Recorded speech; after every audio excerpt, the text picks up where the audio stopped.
Esta segunda unidad está muy relacionada con el desarrollo de los derechos económicos, sociales, culturales, de todos aquellos derechos que durante mucho tiempo estuvieron catalogados como de segunda y tercera generación. Hay un micrófono ahí abierto, hay un micrófono ahí abierto, ya, muy bien, muchas gracias. Y claramente estos derechos han existido, bueno, en general, también los derechos fundamentales o los derechos prevalentes o los derechos de primera generación, como cualquier denominación pueda ser admisible hoy por hoy, estos derechos vinieron a existir en medio de muchas franjas convulsas. Me explico mejor. Estos derechos son aquellos relacionados o emergen de un derecho o de un accionar tan básico como es el de la protesta social, como es el de la libertad de expresión, como es el derecho de prensa. Son derechos que están relacionados directamente.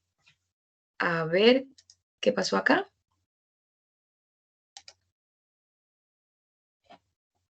Constanza, bueno.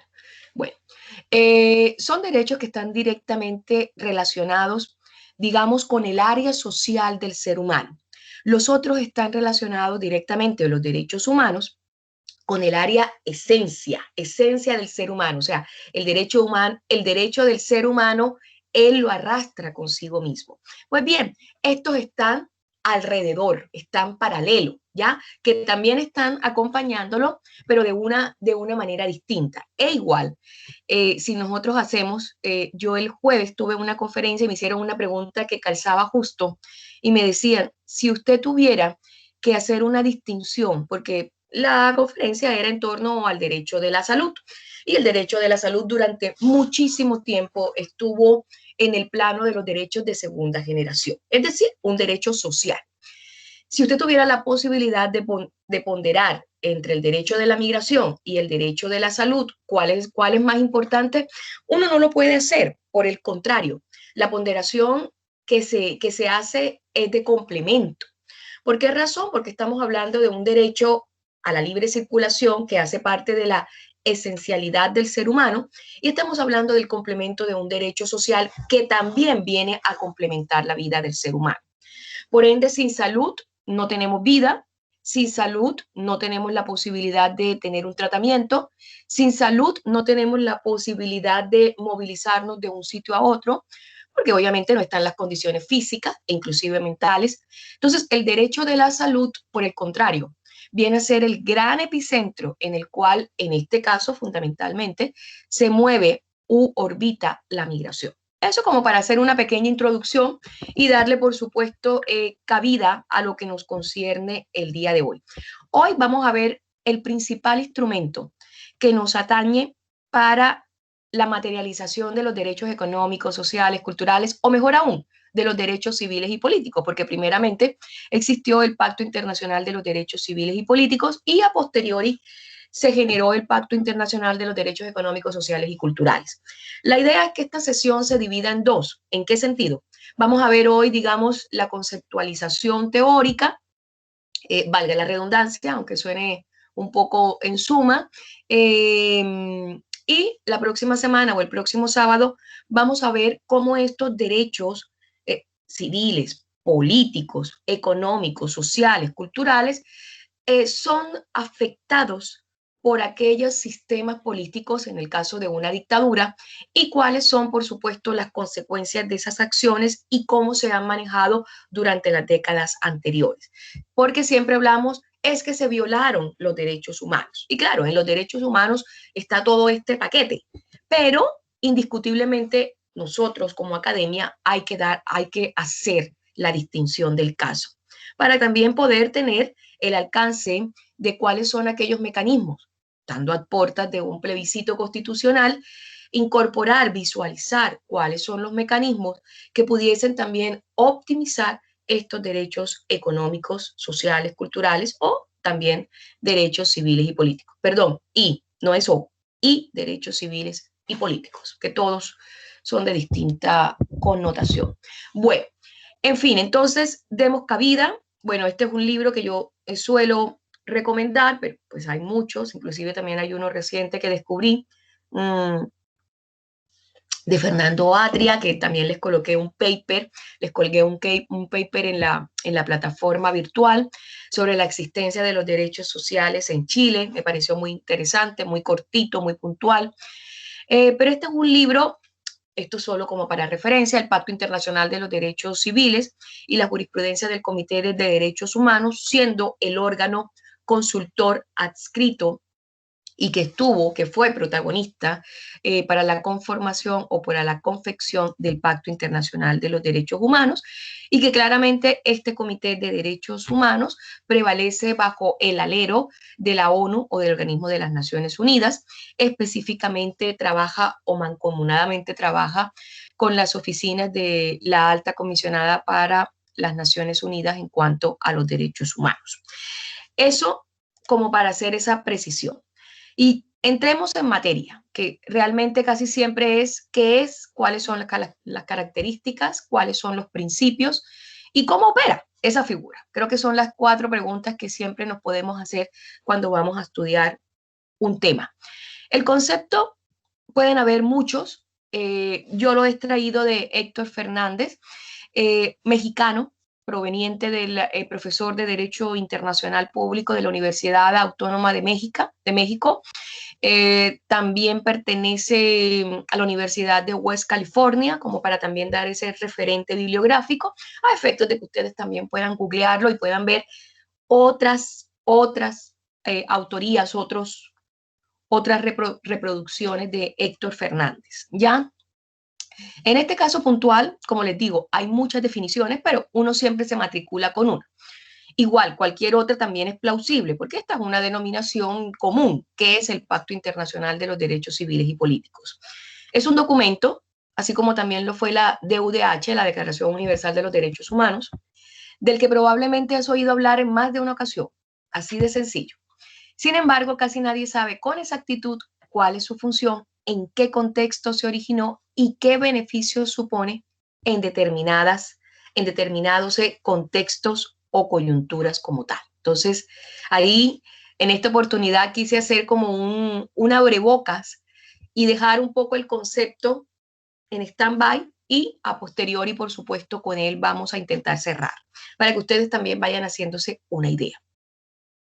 Cuando hablamos del Pacto Internacional de los Derechos Civiles y Políticos, es casi que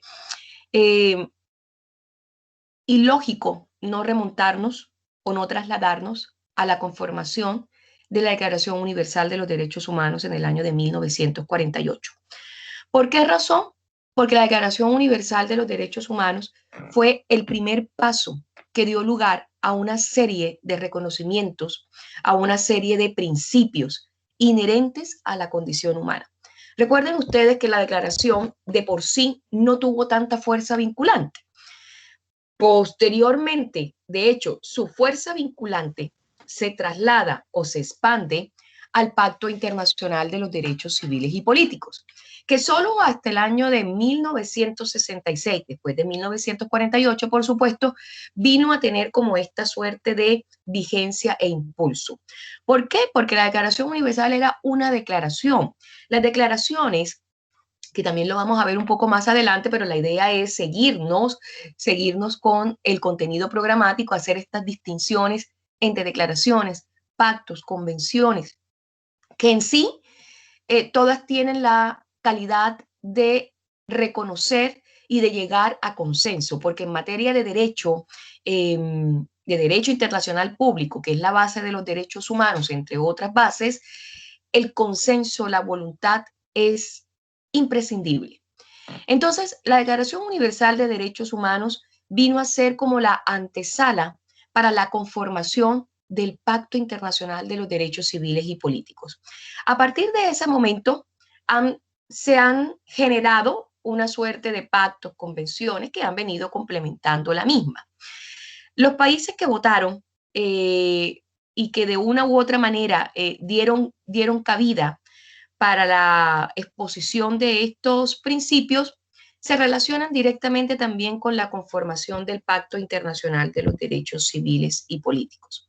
Pero fue solo hasta el año de 1966 cuando además estaba demostrado que en la Carta en sí misma no se evitaban los conflictos armados que surgieron a partir de 1948 en la Carta de Declaraciones de los Derechos Humanos. Recuerden que solamente era una exposición de principios y de reconocimientos de ciertas libertades, pero claramente si se quería un verdadero instrumento, como fue el que motivó la Declaración Universal de los Derechos Humanos para la resolución de los conflictos que estaban presentes y llegase la paz y la convivencia global, pues realmente el peso no era el suficiente. Por tanto, la ONU da cabida igualmente a posteriori a la elaboración de dos pactos, cuya función precisamente era reforzar los 30 artículos contenidos en la DUDH, de tal manera que pudiesen fortalecer todo este compendio.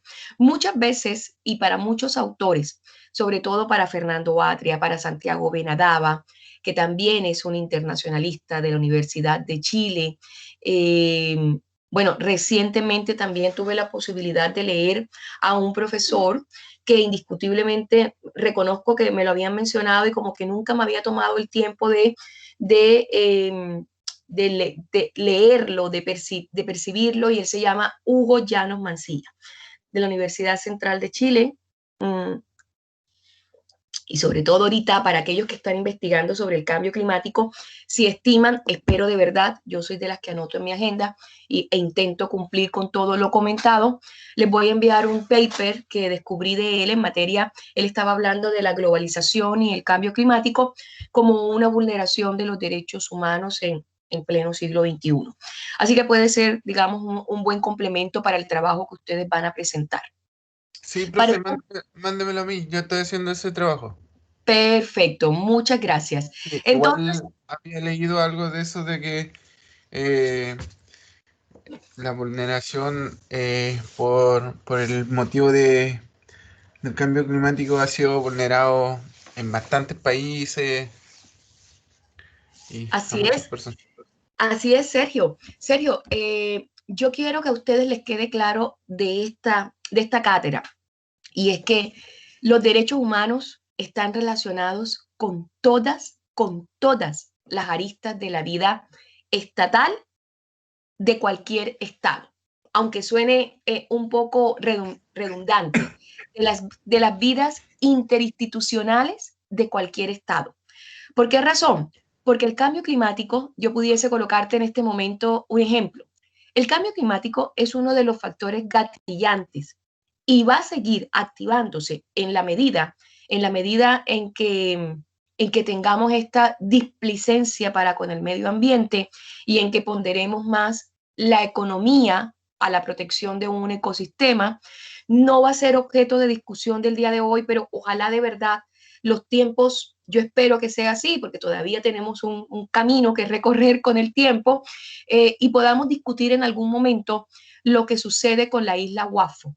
O sea, no puede ser, a mí en mi cabeza me parece inconcebible, inconcebible, pero ya después que uno conoce la historia de cada país, pues claro, va hilando cabos y va descubriendo que hubo un tiempo en que la posesión de la propiedad privada fue el epicentro de esta economía de la que hoy por hoy ustedes saben mucho más que yo de eso. Hoy por hoy es un modelo capitalista férreo basado en este modelo neoliberal que ya sabemos las consecuencias que ello ha implementado, que quisimos inclusive copiar un tanto los modelos que se habían implementado en Estados Unidos, pero que a la larga, como toda fiel copia, no resultó tanto como lo esperásemos. Que quizás hay aspectos que de una u otra manera habrá que rescatar. Yo ayer escuchaba al ministro Ignacio Briones, referente a la situación económica de Chile, y claramente él hacía un buen manejo de los antecedentes, y así es. Era la economía hasta el año pasado más pujante en todo el plano de la política regional. Pero cuando yo te hablo de economía, también tiene que existir una suerte de valores ponderativos, y tiene mucho que ver con lo que estamos estudiando el día de hoy. ¿Hasta qué punto el derecho al medio ambiente pudiese ser cercenado en contraposición o en referencia con un derecho al impulso económico. Entonces, no es posible que todavía se esté discutiendo el famoso proyecto de la minera Dominga, cuando todos sabemos que la situación, la localía donde va a estar la minera, afecta a un ecosistema. Entonces, todas estas controversias son puntos de inflexiones que hoy por hoy, con la política a nivel global que se pretende del cambio climático, y perdónenme, como les digo, no es objeto de discusión el día de hoy, pero quiero retroalimentarlo, de la fallida cumbre COP25, porque no salieron las cosas como se esperaba, empezando que lamentablemente por el estallido social perdimos una oportunidad, creo que maravillosa, cada vez que una cumbre internacional tiene presencia y tiene como sede a un determinado país, es colocar a ese país en el foco, no solamente para sus debilidades, sino también para las fortalezas. Yo siempre digo que uno no puede mirar, es que vamos a estar en el ojo del huracán y nos van a mirar lo mínimo. Por supuesto, pero también nos pueden mirar aquellas bondades que hemos realizado. Ningún país es 100% perfecto, ninguno, ni siquiera las grandes potencias mundiales. Así que esos ponderativos hay que darle lugar a evaluación. Y el cambio climático ha sido el factor gatillante de muchas migraciones y lo va a seguir siendo, Sergio, porque en la medida en que hayan o que existan poblaciones cuyas condiciones esenciales de vida no son ya aptas para el ser humano, claramente va a existir una suerte de migración, ¿ya? Y migración producida por este elemento, son los factores que gatillan la migración. Como también esperemos, y esto es algo que ha dicho la OMS, las migraciones que se van a suscitar producto de la pandemia. ¿Por qué? Porque hay países cuyas políticas públicas no fueron las más adecuadas. Todavía la pandemia, ya el virus, yo creo que cualquier persona experta en esta materia, sobre todo Nicolás, tú que tienes a un familiar cercano en la materia, ya el virus está totalmente diseminado. O sea, lo que puede hacer uno es un autocuidado en la medida de las posibilidades. Pero la vacuna, las vacunas son efectivas en ciertas instancias de tiempo. Ya a esta altura, ustedes comprenderán que ya el virus está totalmente diseminado por todo el globo terráqueo. Entonces, lo que nos resta suena un poco fatalista decirlo y perdónenme a tempranas horas, pero ya lo que podemos hacer en este momento es tener un autocuidado, ser responsables y de verdad que nuestros sistemas inmunes respondan a este choque, a este flagelo. Mientras no exista una vacuna, realmente el virus va a tener una fuerza recirculante, es decir, se va a ir, pero va a venir, se va a ir, se va a venir, y dependiendo también de los cambios climáticos. En la medida en que el virus esté en un clima que se adapte a su reproducción, como nosotros tenemos estas dos estaciones muy marcadas, digámoslo así, frío y calor, el virus, por supuesto, va a encontrar su nicho. O como definitivamente cuando esté en un ambiente que no le sea propenso para, pues obviamente ahí la tasa se va a disminuir. Pero hasta que no tengamos vacunas vamos a estar totalmente expuestos. Entonces, estas ponderaciones que yo les comento hacen parte de estos derechos civiles, políticos, económicos, sociales y culturales. ¿Y cuál es el punto de ponderación? ¿Qué va a importar más? Si el cambio climático o definitivamente que se monte o que se instaure el mega imperio minero en una determinada zona a costa de. Realmente si nosotros observamos ello, nos vamos a quedar sin oxígeno. Vamos, cuando vemos las películas, no nos cause escozor en pensar que si no actuamos, realmente nos vamos a ver expuestos a una extinción y hay que tomar conciencia de ello.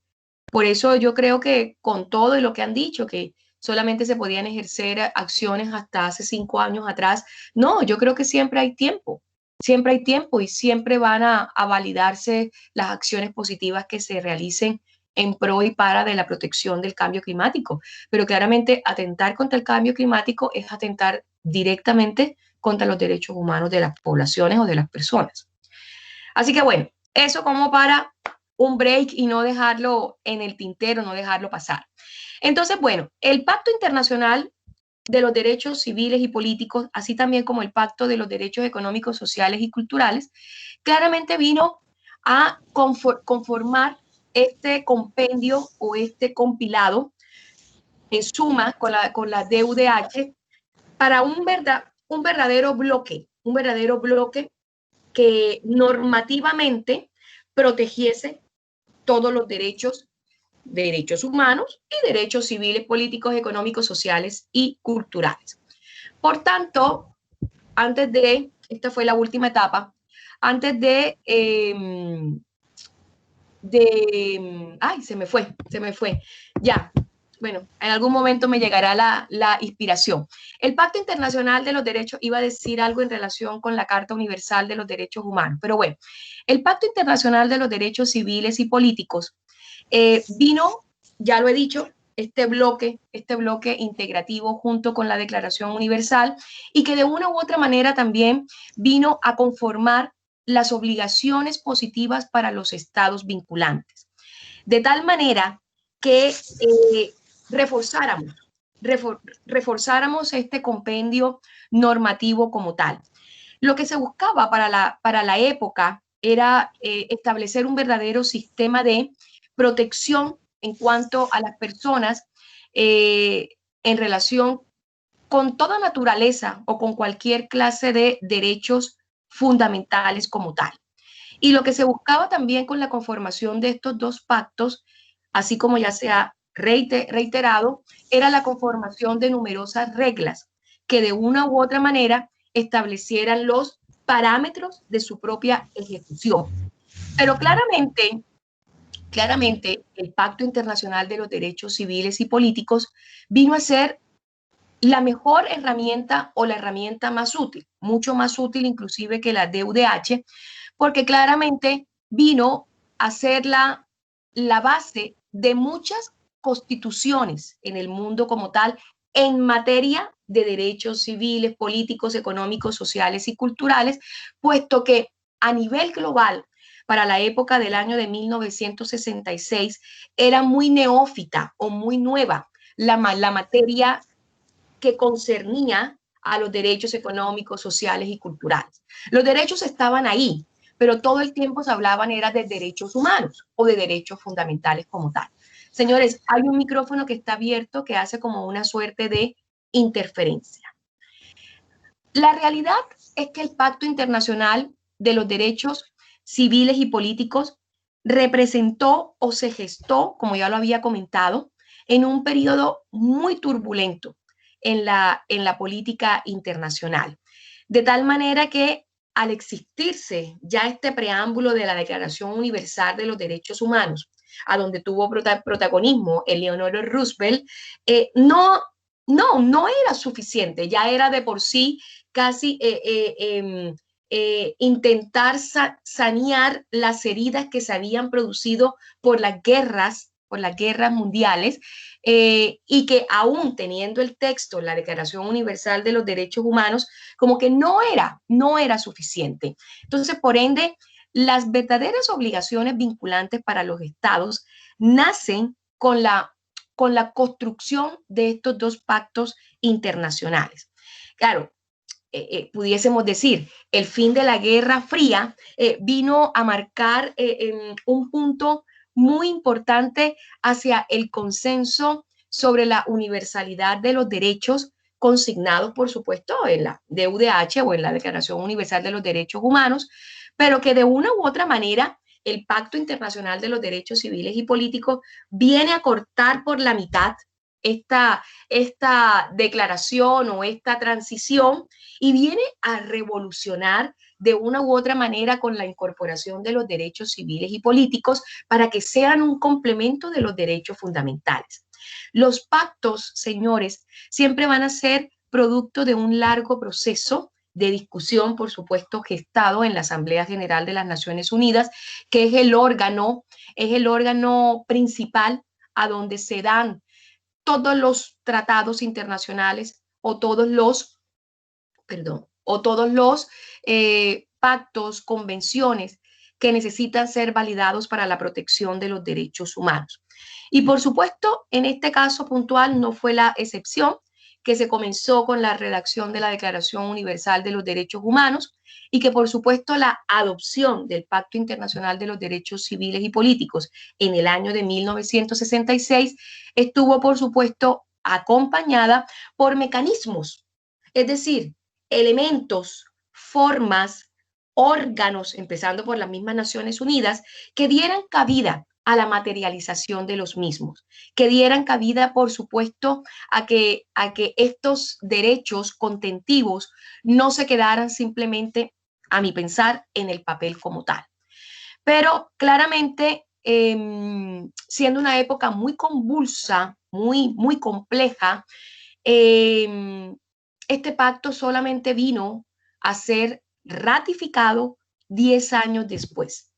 ¿Por qué razón? Por la discrepancia de los tiempos, ¿no? Ya veremos cuáles serán los contenidos, por ejemplo, el derecho a la libre determinación, el derecho a la conformación de partidos políticos. Ustedes comprenderán si hacemos un feedback y que vamos a verlo la próxima clase, que dentro de la carta política, de la originaria carta política, no había lugar a la conformación de partidos políticos, salvo los que tuvieran presencia avalada por el Estado como tal.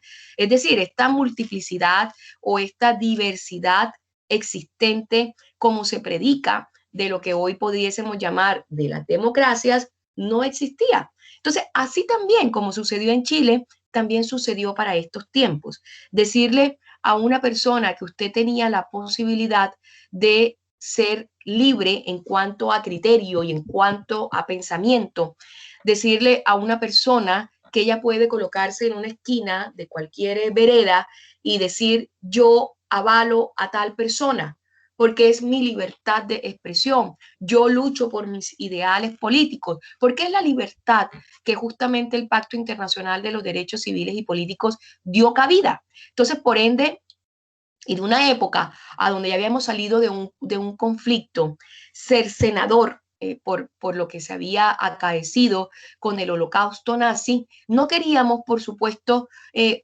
otra etapa, otra seguidilla de etapas que también mantuviesen la humanidad o mantuviesen a la población en un constante temor porque ya se había precedido. Por eso el Pacto Internacional de los Derechos Civiles y Políticos tuvo una suerte de renuencias al seno de la Asamblea General de las Naciones Unidas, lo que su entrada en vigor, es decir, su ratificación y entrada en vigor, perdón, que son las etapas de las cuales se predica el contexto o la creación de un tratado internacional, fue muy extensa, o sea, 10 años es mucho el tiempo, intentándolo ajustar a esas realidades, hasta que, por supuesto, la misma evolución del tiempo, yo siempre les he dicho a ustedes, el tiempo va a ser nuestro mejor o nuestro peor aliado. Fíjense que el tiempo de conformar una carta política era ahora y no en las anteriores administraciones de gobierno, aun cuando éstas se hubiesen gestado en democracia. ¿Por qué? Porque se dio, lamentable, pero así también suceden los grandes cambios constitucionales en la gran mayoría de los países a través de la protesta social. Y la protesta social es un derecho civil y político. Entonces, no hubiera sido de otra manera, no hubiera podido ser de otra manera. Obvio, la violencia y las vulneraciones de los derechos humanos no son elementos predicables de estas revoluciones constitucionales, ¿ya? O lo que uno pretende. Pero la gran mayoría o la gesta de los procesos constituyentes han estado precedidas, por supuesto, con una intensidad mínima de violencia, pero han estado precedidas por el ejercicio social, ¿ya? Y ese es el ejercicio social que se plantea en democracia. Entonces, el Pacto Internacional de los Derechos Civiles y Políticos está dividido en 6 partes. Vamos intentar rápidamente mencionarlas, porque claramente va a estar incorporado en el campo virtual el Pacto Internacional como tratado principal, para que también sea una lectura de parte de ustedes. El Pacto Internacional de los Derechos Civiles y Políticos, la primera parte enmarca lo que siempre hemos conocido, y esto ni siquiera trasládense un poco a las constituciones, a la constitución política actual. Bueno, el Pacto Internacional Político tiene la estructura de una constitución y los tratados en general tienen las estructuras de una constitución con menos o más cláusulas, ¿ya? Pero esta tiene dentro de sus primeros artículos, tiene una suerte de preámbulos, dando lugar a la protección de los derechos civiles, de los derechos del ejercicio de estos derechos como tal, y que de una u otra manera enmarca, el preámbulo enmarca el derecho que tienen todos los pueblos. Es decir, cuando yo hablo de pueblos me refiero a toda la población contentiva de la humanidad, no de los individuos. ¿Por qué? Porque los individuos somos todos y cada uno. Y claramente todos y cada uno tenemos una suerte de derechos humanos esenciales. Pero resulta que estos derechos civiles y políticos se predican globalmente, se predican grupalmente, se predican de un conglomerado social, a donde todos en masa tenemos una suerte de derechos. ¿Cuáles son? Los que estamos viendo justamente. Entonces, entre ellos, por supuesto, la primera parte o los primeros artículos del Pacto Internacional de los Derechos Civiles está dirigida a los pueblos y al ejercicio de la libre autodeterminación. La segunda parte, que puede ir desde los artículos segundo a quinto o sexto, establece las condiciones generales de la aplicación del Pacto Internacional de los Derechos Civiles y Políticos y, en consecuencia, las obligaciones de los estados para la aplicación de los mismos. Así como un principio de base, la igualdad de género, hoy por hoy, este Pacto Internacional de los Derechos Civiles y Políticos, hoy por hoy ha tenido una suerte de ajustes intentando acomodarlos a las realidades presentes. Por ende, hablar de enfoque de género en el Pacto Internacional de los Derechos Civiles y Políticos es más que una obligación. Por ende, el enfoque de género, para que ustedes también lo puedan comprender mejor, se traslada a las calles. O sea, cuando vemos estos movimientos, que para algunas personas puede ser incómodo, porque a veces son muy férreos en sus convicciones, pero está bien, porque es la manera del ejercicio de ese derecho civil y político que por este instrumento le ha sido dado a los conglomerados, a las porciones grupales. Entonces, digamos que el artículo 2 al quinto habla sobre esas condiciones generales de aplicación resumidas en las obligaciones de los estados, basadas, por supuesto, en un principio de igualdad, en un enfoque de género y en la suspensión y límite de las obligaciones del Pacto Internacional de los Derechos Civiles y Políticos. Es decir, cuando el pacto debe suspenderse, por supuesto, todavía no ha llegado y esperemos que no. Hay ciertos pactos, hay ciertos tratados que cuando la situación ya es inmanejable, se desnaturalizan. Y por ende, cada pacto, como todo contrato, yo creo que todos los que estamos aquí, ¿y por qué me habla de contrato, profesora? Porque los pactos, los tratados internacionales, las convenciones, las mismas declaraciones, son contratos en el fondo, son contratos de consenso, bueno, de disenso y consenso, que al final, por supuesto, en virtud del consenso, llegan a estar materializados bajo una suerte de articulados o cláusulas. Y como todo contrato, ustedes lo sabrán, tendrá un tiempo de vigencia y un tiempo también de resolución si se llegan a presentar algunos de los factores o elementos que puedan dar lugar a la disolución de ese contrato como tal. Por ende, la suspensión de los pactos internacionales de derechos civiles y políticos tienden a ser bajo las circunstancias de ciertos elementos como el acaecimiento de una guerra, donde no es que estos dejen de funcionar y quedemos en un limbo, no, donde otras convenciones como el Protocolo 1 y 2 de Ginebra, que protegen a los ciudadanos y a las personas en situaciones de conflicto armado y también frente al uso indiscriminado de la fuerza, vienen a actuar. Es decir, todo lo que rodea a las Naciones Unidas es un compendio de pactos, de tratados que orbitan, y a mí me gusta mucho esa palabra, orbitan frente al eje que es las Naciones Unidas, pero es como que tenemos cada pacto para cierta situación. ¿Ya? ¿Por qué razón? Porque claramente las realidades de los países no son estables. Por el contrario, las realidades de los países son totalmente inestables. Y como tenemos una inestabilidad que puede que hoy por hoy América del Sur esté estable, pero resulta que Oceanía no, o Norteamérica no se encuentra. Ustedes saben todo lo que pueda acaecer en esta última semana. Esta última semana pareciera un relato de novelesco. ¿Por qué? Porque tenemos elecciones acá, también tenemos las próximas elecciones de Estados Unidos en un momento muy álgido, a donde que día veía un documental y hacían las distinciones entre Joe Biden y Donald Trump. ¿Y por qué razón? Yo siempre me había cuestionado el por qué Joe Biden nunca había ganado las elecciones en Estados Unidos. Claro, y resulta que sus acciones le han precedido y la democracia también pasa las facturas de cobro. Entonces, por eso el electorado, que es el ejercicio también de un derecho civil y político, eh, eh, hace pagar caro las cuentas, digámoslo así. Y por supuesto, la sensación, la percepción que pudiese en este escenario virtual, perdón, constitucional, mucha gente ha comentado, va a ganar el apruebo. Pero recuerden ustedes que hay una gran polarización hoy por hoy, producto de los ejercicios de los derechos civiles y políticos anteriores. ¿Ya? Porque la historia nos ha comentado de que la gente tiene una desidia frente a todo el ejercicio político. La gente no cree en las instituciones políticas.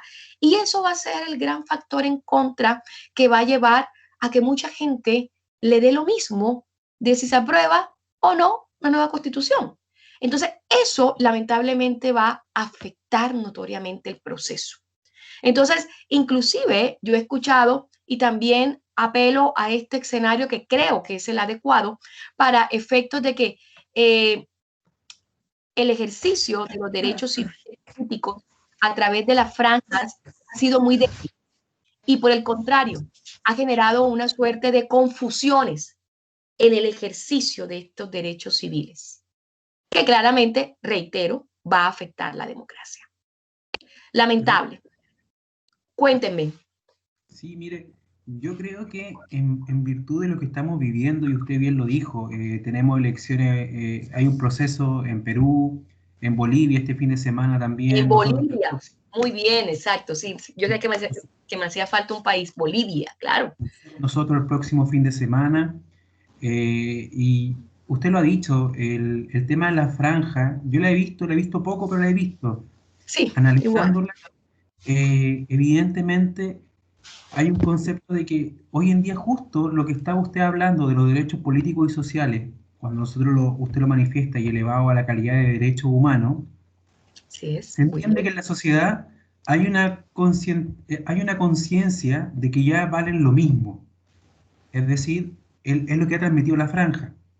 Pero donde yo he visto, donde hay una debilidad, es en las otras instituciones gubernamentales, estatales y políticas que están dentro de la Constitución y de las cuales no se ha hablado.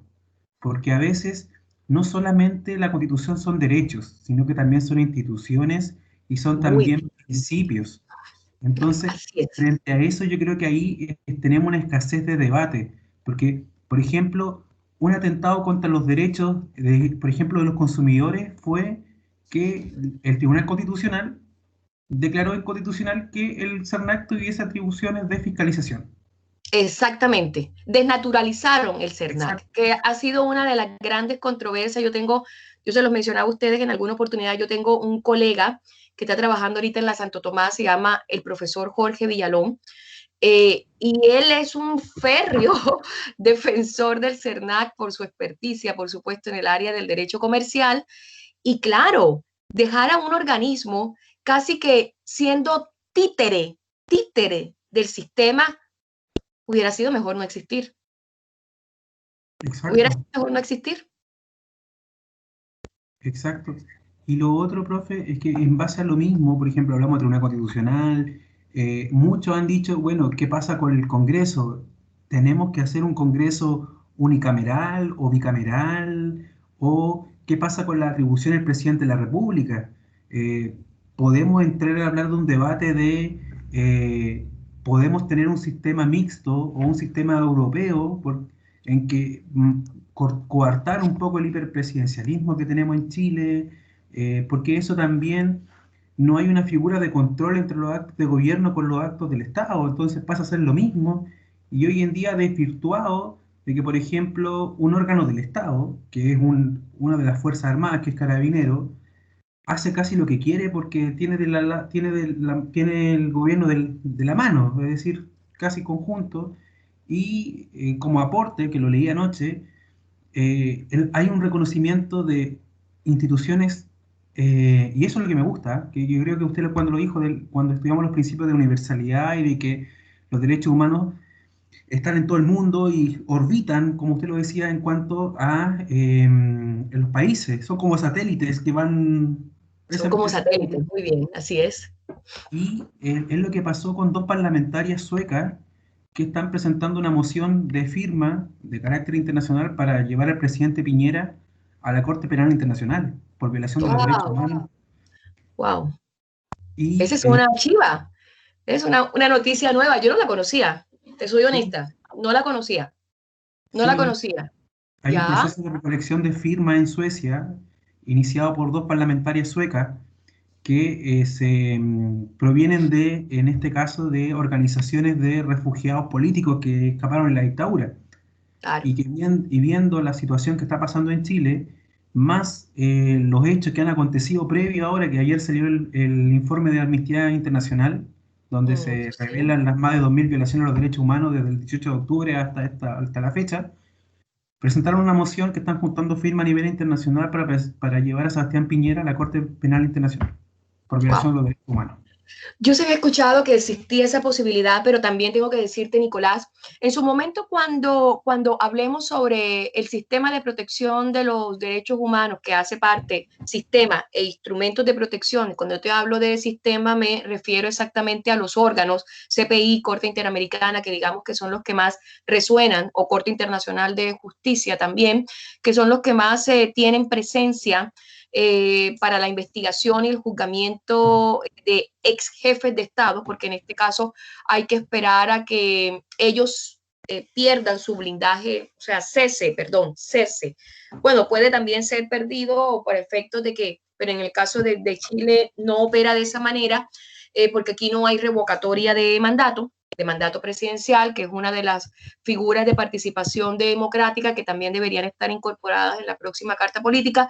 La verdad, no lo sé si con el hiperpresidencialismo y una derecha tan anquilosada como todavía la tiene Chile, porque todos los países la tienen, eso tampoco vamos a negarlo, pero ya se han ido desarraigando de sus propias bases para inclusive dar lugar a una suerte de sinergias o consorcios de conveniencias en pro y para de los propios intereses de los partidos, ¿no?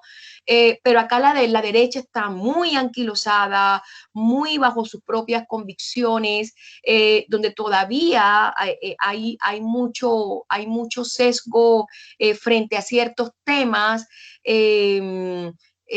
Un partido de oposición que también intenta como se dice, contener cada una de las acciones propias del gobierno bajo un uso indiscriminado de la acción constitucional o de la acusación constitucional. Si ustedes se dan cuenta, no es el tema de hoy, pero la acusación constitucional es la última ratio. sea, es el último escalón de la pirámide. Y aquí la toman como si fuese el pan de cada día. Entonces, también ese obrar que yo también a veces digo, yo tengo mucho respeto por los parlamentarios, pero uno se da cuenta en la medida en que va avanzando en el ejercicio de la profesión que hay gente que de verdad no está preparada, no estuvo capacitada para asumir estos roles. Y es el gran temor que prevalece frente a este proceso constituyente que yo creo, o sea, no hay que tener un conocimiento de erudito o de erudita para poder entender que muchas personas en el cotidiano vivir van a decir, pero si van a gobernar lo mismo, si van a estar los mismos. Entonces la gente, en virtud de ese, como no ha existido, y eso también tengo que decirlo, yo he sido en muchas ocasiones anti, antimedios de comunicación. Los medios de comunicación manipulan mucho la información y es su función, es su trabajo. Ya, yo no voy a cuestionar ello. Es el quinto poder. Por ahí se dice que es el quinto poder. Entonces, perfecto. Pero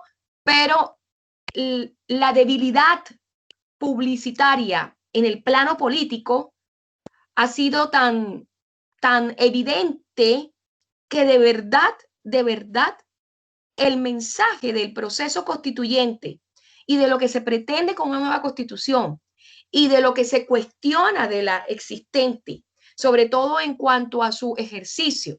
Siempre aparecen los mismos, Fernando Atria, Miriam Enríquez, Claudio Nach, bueno, Lorena Fríes, también de un paper que yo les envié, también aparece mucho, gente que estuvo inclusive presente en la famosa comisión Ortúzar. Entonces, claro, una suerte, el presidente Alwin, el presidente Lago y el presidente Alwin, que paz descanse, está en el reino de los cielos. El presidente Lagos, que yo no dudo de la fuente de conocimiento que hay ahí, ¿no? Pero claramente hay que dar lugar a muchas visiones, porque para eso es el ejercicio del proceso constituyente, para que la gente tenga una claridad de cuáles van a ser los futuros derechos civiles y políticos que no están incorporados en ese catálogo del artículo 19 y que por el contrario, la gente del común necesita saber cómo yo puedo defender esos derechos. Entonces, por ende, la franja política no puede ser tan superficial, o sea, tan de que como estamos bien. Yo creo, y con mucho respeto lo digo, de verdad, lo digo con mucho respeto porque estamos situados en el escenario actual. Pudiésemos, si estuviéramos en Colombia, si estuviéramos en Venezuela, si estuviéramos en Bolivia, pues también haríamos lo propio. Pero de una oportunidad tan mágica como es esta, de verdad, y que indiscutible tampoco no decir que la pandemia nos golpeó, nos afectó, pero yo no sé verdaderamente, y tengo temor de ello, de verdad, de que el ejercicio de la democracia el 25 de octubre se dé con el esplendor que estamos esperando. Y tengo un cierto temor de una altísima abstención. Ojalá no sea así. Ojalá yo me equivoque en todo lo que estoy diciendo. Pero ha sido como la percepción con la que he estado en las últimas semanas y lamentablemente puede truncar. Recuerden que si se da lugar a que no se obtenga la mayoría requerida para el apruebo, no va a haber elección en el mes de abril. Escucho a alguien, por favor. Nicolás. Sí, yo creo que usted lo ha dicho, hoy en día el fenómeno del proceso constituyente elevado a lo mismo relacionado a lo que estamos estudiando, hay que tomar en consideración siempre los últimos datos electorales de participación ciudadana. Si evidentemente el estallido social generó un despertar en la población en Chile, debería de ratificarse, como bien usted lo dice, en el proceso eleccionario de participación ciudadana, que es el mecanismo por excelencia donde nosotros podemos manifestar por medio de la elección y del voto, nuestro descontento o nuestro cambio de visión ante un proceso. Yo creo que igual hay que entender de que los procesos eleccionarios en Chile, desde ya los últimos 20 años, no tienen los porcentajes desde que volvimos del retorno a la democracia, de Así es, participación. totalmente. Yo creo, yo creo que ahí hay que hacer bastante hincapié en el análisis posterior y un análisis objetivo de realmente el pueblo quería o realmente se va a ver en las urnas. Dicen la elección se gana el día de la elección y aquí se va a ver se va a resultar lo mismo. Las elecciones se ganan en las urnas. Las elecciones, por eso es que hay tanto analista político que mira la famosa tendencia o la curva la curva de la tendencia, pero solamente se sabe el día de las urnas como tal. Yo tengo mucho temor, reitero, por la polarización activa que hoy por hoy, que las circunstancias del año pasado no son las mismas que están este año, que la gente eh, la vida misma funciona de una suerte de impulsos y de sensaciones y de necesidades, como bien lo comentábamos en el último tema de la unidad número 1.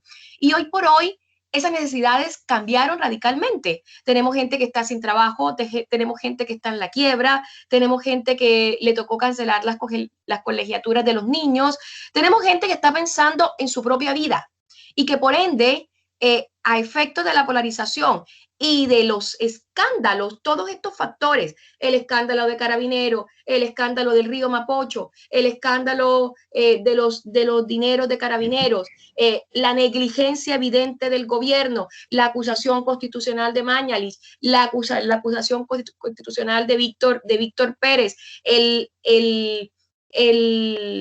el desacuerdo y la invisibilización respecto del sector de los camioneros o transportistas, los conflictos prevalentes en la Araucanía, el desasosiego, perdón, el desasosiego que se tiene respecto de los pueblos originarios. O sea, es una suma, es una suma. Y la verdad, yo siento que las personas hoy por hoy no están en pro y para de su ejercicio de sus derechos civiles, que es el del sufragio. O sea, el sufragio se materializa previamente por la libre autodeterminación. Entonces, claramente, miren, demos el espacio a comentarlo en otra sesión, pero claramente, sobre todo después de, pudiésemos hacer, como se dice, un break de contenidos programáticos y yo ver la manera de verdad si puedo invitar a alguien. A veces el horario me complejiza un poco, pero prometo que voy a hacer el esfuerzo para efectos de que hagamos como una especie de análisis desde el plano de los derechos humanos, que realmente es lo que nos interesa. Pero yo creo que muchos fantasmas del ayer se van a ver replicados el 25 de octubre. Yo espero que no sea así. Yo espero de verdad que no sea así, que gane el apruebo a través de la Convención Constitucional. No se ha dado lugar a la distinción. La gente todavía cree que la convención es la misma convención mixta, entonces no van a votar porque es la convención mixta y resulta que los parlamentarios van a ser los mismos. La gente está muy confundida.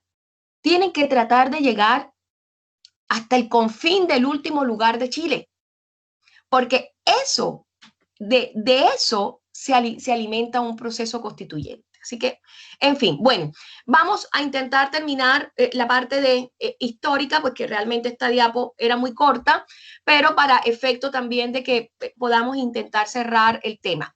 Entonces, estábamos hablando de cómo estaba constituido el Pacto Internacional de los Derechos Civiles y Políticos, y una tercera parte viene a ser la contentiva del artículo 6 hasta el artículo 27, 28, a donde tenemos los listados de todos los derechos sustantivos que están en el pacto, ¿ya? Entonces, la cuarta parte, que va desde el artículo 29 al artículo 46 hasta el artículo 50, espero no equivocarme, se refiere a los controles de vigilancia, conformación, elección y facultades de aquellos órganos pertenecientes a las Naciones Unidas que controlan también y salvaguardan el Pacto Internacional de los Derechos Civiles y Políticos. Y la quinta y última parte explica cuáles son los mecanismos de protección que tienen los derechos civiles y políticos a fin de que sean, por supuesto, cumplidos en calidad de obligaciones por parte de los estados. La última parte del mismo, que ya viene a ser la parte, el aspecto de las rúbricas y de las firmas para su entrada en vigor y modificación como tal, que también por eso les digo que el Pacto Internacional de los Derechos Civiles y Políticos, el actual, tiene esa noción de enfoque de género ajustado, por supuesto, a los últimos movimientos sociales que se han gestado en torno a.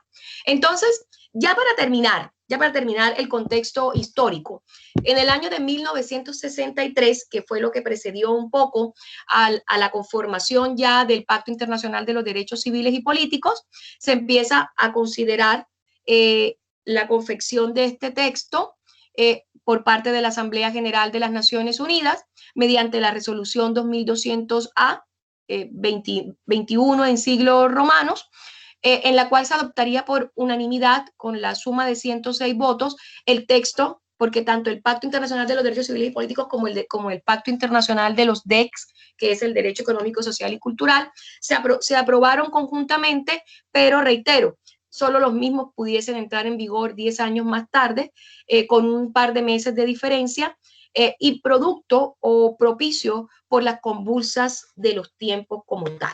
Entonces vamos a ver si estos minuticos que ya no nos quedan, podemos, por supuesto, dar lugar a cuáles son esos derechos que se entienden contenidos en el Pacto Internacional de los Derechos Civiles y Políticos. No quiero hablar antes de los derechos que resguarda, sino también ya ahora sí decirles qué son los derechos civiles y políticos, y son aquellos que protegen la libertad de los individuos desde el aspecto plural, de su vulneración por parte de los gobiernos o de los estados, organizaciones sociales e individuos también pertenecientes al sector privado. Aquellos derechos civiles y políticos deben asegurar la capacidad de que cada individuo, cada conglomerado social pueda participar activamente en la vida política de la sociedad y el Estado. Y por supuesto, debe estar ausente de cualquier tipo de discriminación o represión. ¿Cómo se les hace sentido esta definición de derechos civiles y políticos en torno al contexto del estallido social? O sea, que no solamente estamos hablando de derechos humanos, sino también estamos hablando de derechos civiles, políticos, derechos económicos, sociales como tal. Y es que también tengo que cerrar un poco el antecedente histórico.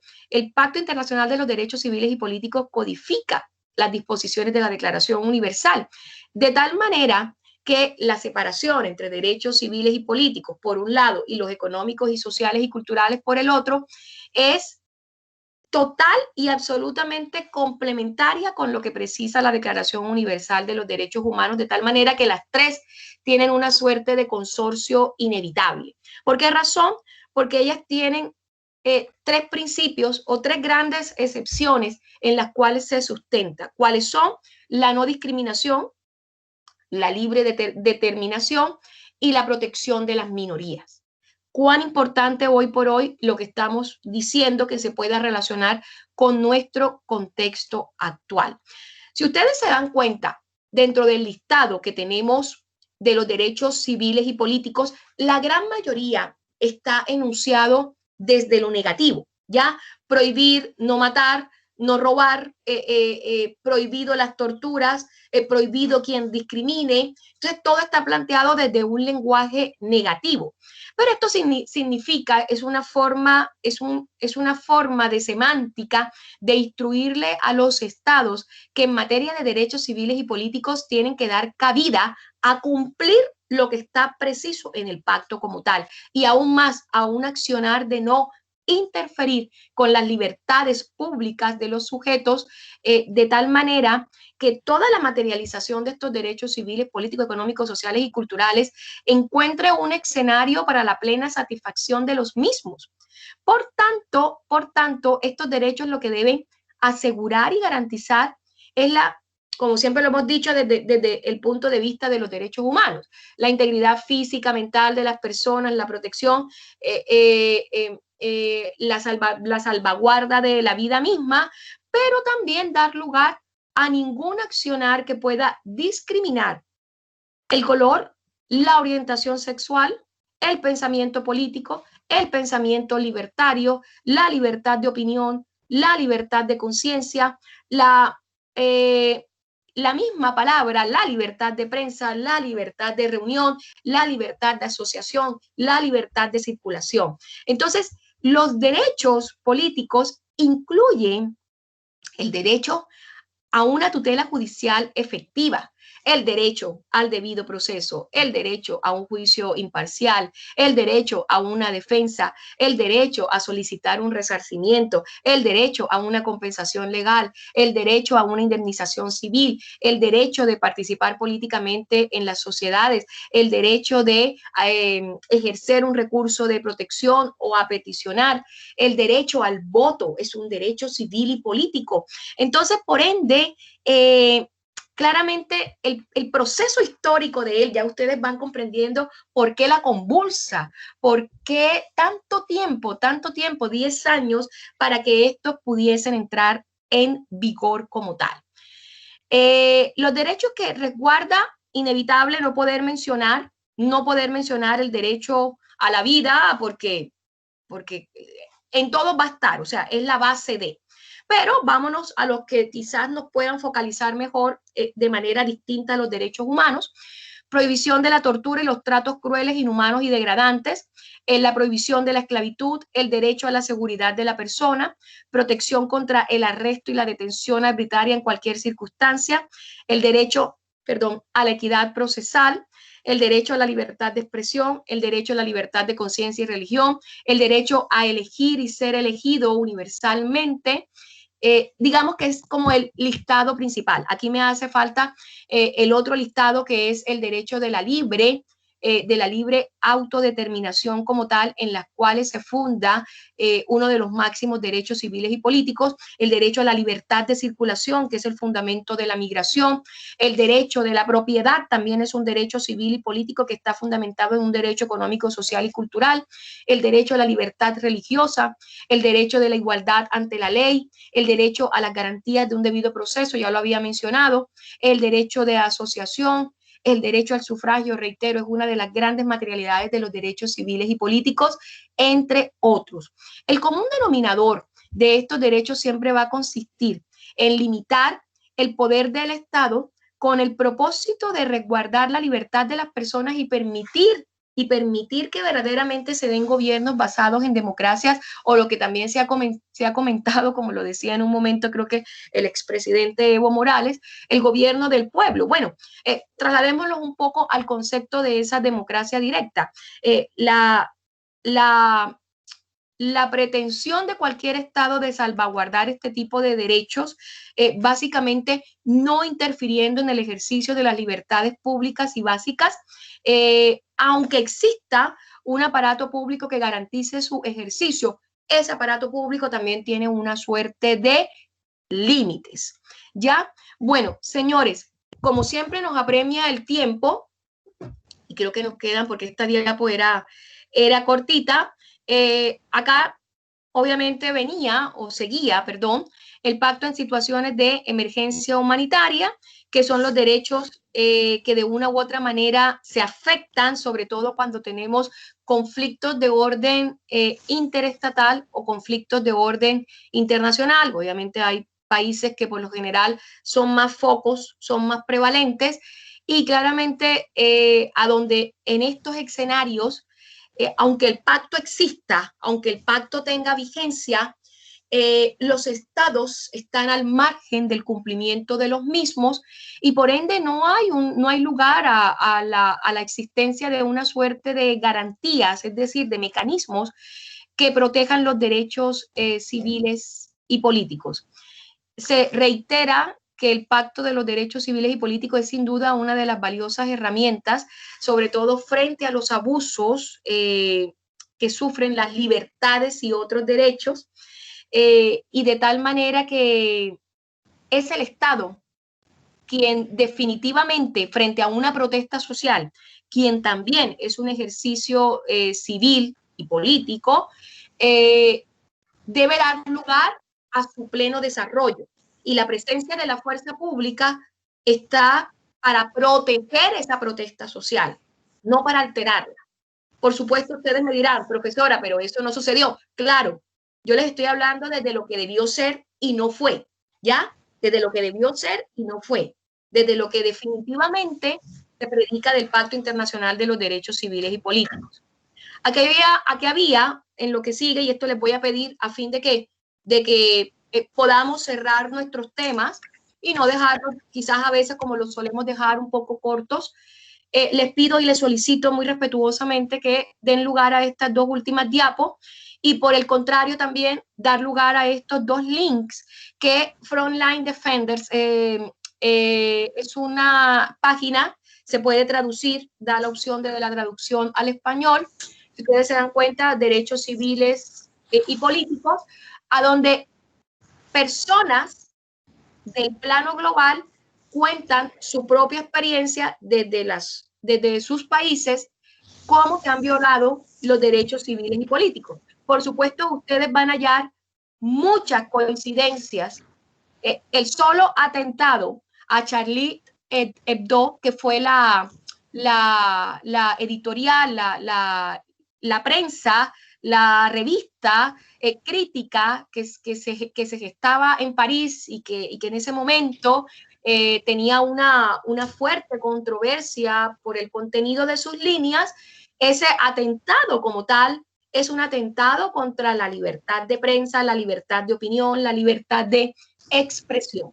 Entonces, y ese es un derecho que está protegido inclusive por el artículo 19 de la Declaración Universal de los Derechos Humanos y que también está protegido por la Asamblea General de las Naciones Unidas desde el año de 1998.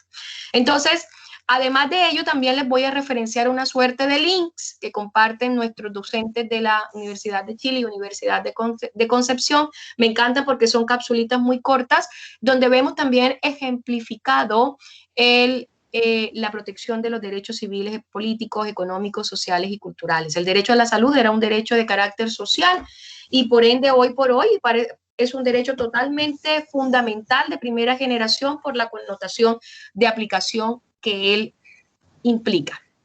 Señores, me tomé 7 minutos, espero que el profesor no me rete de verdad. Yo siempre digo, voy a esperar algún correo para que el otro profesor me diga, profesora, por favor, usted siempre se toma mis minutos. Les deseo una excelente mañana, excelente jornada. Sabrán de mí con el tema de las calificaciones. Espero que sea la próxima semana. Por favor, si tienen algún inconveniente con sus trabajos, háganmelo saber. Constanza, Mónica y Christopher no me han enviado la escogencia de sus temas. Recuerden que cuando quieran ver, el tiempo es nuestro peor o mejor aliado.